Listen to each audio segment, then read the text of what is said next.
இப்போ ஒரு ட்ரெண்ட் மாதிரி இருக்கு, ப்ரெஷரா இருக்குன்னு சொல்லிட்டு ரிசைன் பண்றது, அப்புறம் டு நத்திங் பீஸ்ஃபுல் லைஃப்னு நார்மலைஸ் பண்றது.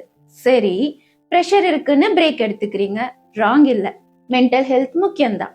ஆனா ஒரு கேள்வி கேட்கலாமா? ரிசைன் பண்றது தப்புன்னு நான் சொல்லல, அது ஒரு பர்சனல் டிசிஷன்.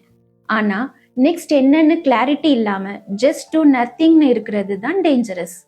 நான் ஒரு வீடியோ பார்த்தேன், ரெசிக்னேஷன் அப்புறம் பீஸ்ஃபுல்லா தூங்குறேன்னு ஒரு caption. But actually it's shocking caption. First பார்த்தா நல்ல ஃபீல் ஆகும், டேஸ் எல்லாம் சூப்பர்பா இருக்கும். கொஞ்சம் யோசிச்சு பாருங்க, அது டெம்பரரி காம் தான். Then arise actual picture, reality, uncertainty, pressure and sleepless nights. So escape ஆகுறத விட பிளான் பண்ணுங்க, ப்ரிப்பேர் பண்ணுங்க, அப்புறம் மூவ் பண்ணுங்க.